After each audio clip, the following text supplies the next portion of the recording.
Opengela fundazioa fundazio pribatu bat da, sortu nahi dutena Eusko Jaurlaritzak eta Repsol fundazioak.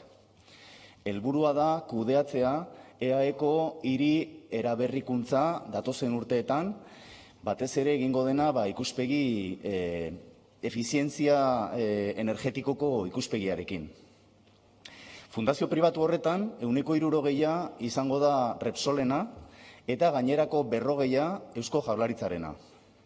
Beraz, patronatoan egongo diren 5 eserlekuetatik 3 izango dira Repsolenak eta bakarrik 2 Eusko Jaurlaritzarenak. Argi dago beraz, edozein eztabaidaren aurrean noren irizpideak gailenduko diren. Orain arte egin duguna gai honekin. Abenduan aurrekontuen eztabaidan agertu genion Iñaki Arriola sailburuari gure kezka, gure zalantza fundazio honekiko. Oraindik ez genekien pribatua izango zenik. Ondoren zenbait informazio eskaera egin dizkiogu eta bertan jakin dugu fundazio horren osaera zein izango den. Aurrekoan ere galdera bat egin genion sailburuari eta uste dugu urgentziaz eraman behar zela eztabaida hau gaur ekarri duguna, zeren eta fundazio pribatu hori sortzear dago.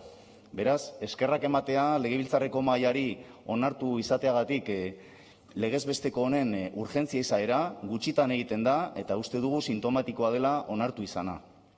Zergatik uste dugu urgentziazkoa dela?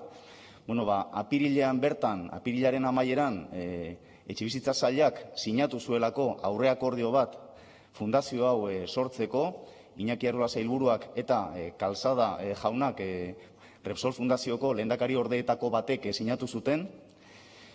Bestetik badaude jada fundazio pribatu horren estatutuen zirriborroa eskatu genituen eta helarazi zaizkigu.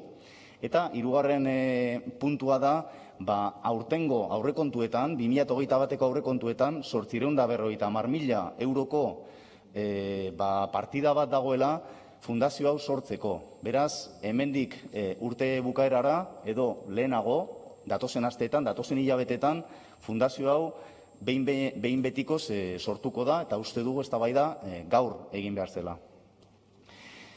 Aurrekontuetan esan dut 850.000 euro daudela aurten, baina kontuan izan behar da baita ere 2 konpromiso kreditu badaudela aprobatuta, datorren urterako 2022an 1.000.000 euro gastatzeko edo inbertitzeko fundazio hau sortuz eta 2023an beste 1.000.000 euro fundazioa sortzeko. Beraz, ia 3.000.000 euroz jada hitz egiten ari gara, aprobatuta daudenak aurrekontu orokorren bidez. Zifra hoiei gehitu behar zaie noski Euskadi Next programan sartu den proiektu baten zifrak. Proiektua deitzen da EAEko auzo narriatuak integralki eraberritzeko proiektua. Izenburuan ez da Opengela aipatzen, baina eskatu genuen informazio gehiago abenduko bertsioari dagokionez, eta helarazi zitzaigun informazioan esaten zen proiektu hori kudeatzeko ente berri bat sortuko zela eta ente berri hori da Opengela fundazio pribatua. Proiektuaren aurrekontua nahiko esanguratsua da. 1.134 milioi. 1.130 milioi euro datozen 5 urtetan inbertituko direnak proiektu horretan. Beraz, hitz egiten ari gara Euskadi Nexteko abenduko bertsioan proiektu garestienari buruz, eta orain maiatzeko bertsioari dagokionez, zifra ez da aldatu, 1.130 milioi euro izaten jarraitzen du, baina hidrogenoaren korridorearen proiektua zertxo bait garestitu da edo aurrekontu gehiago jarri zaio azken bertsioan. Beraz, hitz egiten ari gara, oraintxe bertan, Euskadi Next programan dauden proiektuetan, bigarren garestienari, beraz, uste dugu gaia oso garrantzitsua dela. 1.100 milioi hoietatik, 500 milioi eskatuko zaizkio Bruselari, eta, gero, etortzen baldin badira, Madrileko filtroa pasa ondoren, beraz, 500 milioi hoiek izango dira Europatik etorriko direnak. Beste 600 milioiak izango dira 220 enpresa pribatuek jarriko dituztenak, gutxienez hori da sailak helarazi zigun informazioan datorren aurrekontua, eta beste 180 milioiak izango dira administrazio publikoek haien aurrekontu orokorretatik jarriko dituztenak. 40 milioi euro jarriko ditu Eusko Jaurlaritzak eta 140 milioi euro jarriko dituzte EAEko udalek. Beraz, nahiko zifra esanguratsuak dira, inbertitu nahi direnak proiektu honetan datozen urtetarako. Zergatik eman ditu zifra hauek guztiak? Ikusteko ze tamaina daukan proiektuak, ze garrantzia, baina baita ere ikusteko enpresa pribatuek ehunekoan bakarrik jarriko dituztela 220.000 eunetik, eta hori da 138. Repsol, Opengela Fundazioan Repsolek izango du 160, baina diru publiko askatzen denean Europan, bakarrik jarriko du proiektuan 138 gehienez. Ze beste enpresa pribatu batzuk ere sar daitezke proiektuan kolaboratzera, ezta? Beraz hori, ja nahiko esanguratsua, nahiko bitxia iruditzen zaigu. Eskatu genuenean informazioa, aurrekoan esan nion bezala Arriola sailburuari, beltzez eman zitzaigun enpresa pribatuen izenak, eskatu genuen ikustea informazio guztia, joan ginen lakuara, eta bertan agertzen ziren enpresen artean Repsol eta GNE Finance. GNE Finance edo Global New Energy Finance da maileguak ematen dituen enpresa finantziero bat, duela 5 urte sortu zena, eta kasualitatez, pasaden urtean Repsolek erosi zuen enpresa horren 120.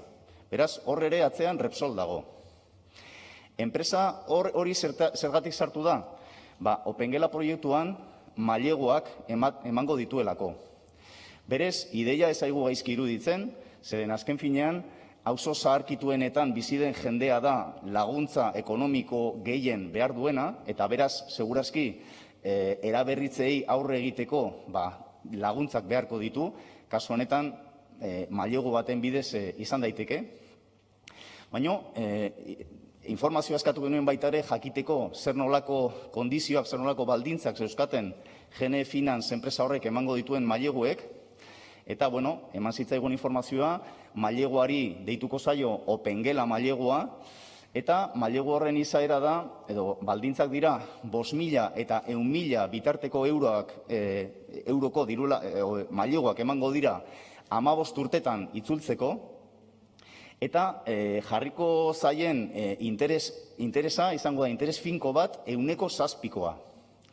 7% interes finko hori jetxi daiteke 5,5%, baldin eta egiten den obraren bidez, efizientzia energetikoa 3 letra igotzen baldin bada.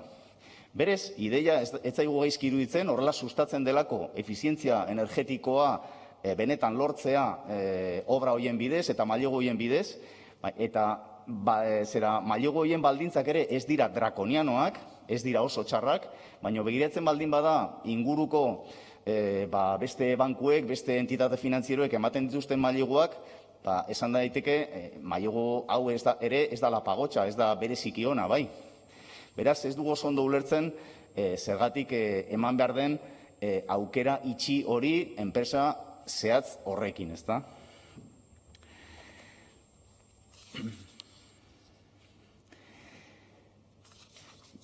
Karo, jakin behar da baita ere, Opengela Fundazio pribatuan sortuko dela funts bat, horregatik ere hitz egiten ari naiz mailegu hauetaz, zeren lehen esan dudan auzo zaharkitu horietan dauden personak direla diru laguntza edo mailegu gehien behar dituztenak obra hauei aurre egiteko, gerta daiteke inpagoak egotea mailegu hauei dagokienez.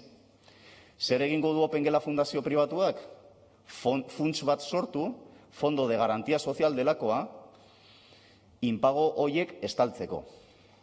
Beraz, gauzak ondo baldin badoaz, benefizio mozkin guztiak izango dira Repsol eta GNE Finance enpresentzat, eta gauzak gaizki baldin badoaz, hor etorriko da Eusko Jaurlaritza laguntzera 140 gutxienez, funts horren bidez estaltzeko inpagoak. Iruditzen zaigu, kolaborazio pribatu-publiko honen eredu honetan, hori da latrukoa, ezta? Gauzak ondo doazenean, enpresa pribatuentzat mozkinak, baina gaizki baldin badoaz, hor gaude administrazio publikoak inpagoiek estaltzeko.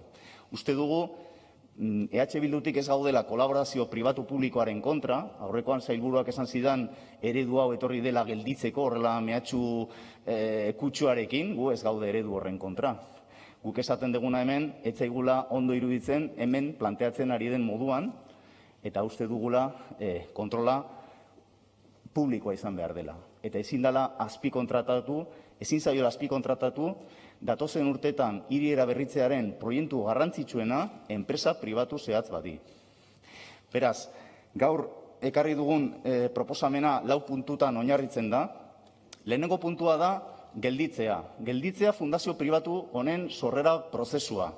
Ez dugu esaten bertan bera ustea, esaten dugu gelditzea. Zertarako? Bigarren puntua aplikatzeko. Bigarren puntuan esaten duguna da, frogatu behar dela, benetan, erakunde berri bat sortu behar dela, edo ente berri bat sortu behar dela, hiri eraberritzea kudeatzeko herri honetan, eta frogatu behar dela, erakunde berri bat sortu behar bada, erakunde hori fundazio bat izan behar dela. Beraz, eskatzen duguna bigarren puntuan dira bi txosten, bat ekonomikoa eta bestea juridikoa. Eta uste dugu, txosten horien bidez, gutxienez justifikatuko litzatekela fundazio bat behar dela. Hirugarren puntuan eskatzen duguna da, erakunde berri bat sortzea justifikatzen baldin bada, eta inkluso erakunde hori fundazio bat izan behar bada, gehiengoa, alegia kapitalaren erdia baino gehiago, izan dadila administrazio publikoena. Ezin da onartu, orain fundazio pribatu bat sortzea, enpresa jakin batek izate 160 eta Jaurlaritzak bakarrik 40. Zeren edozein eztabaidaren aurrean, edozein arazoren aurrean, gailenduko da enpresa pribatuaren ikuspegia.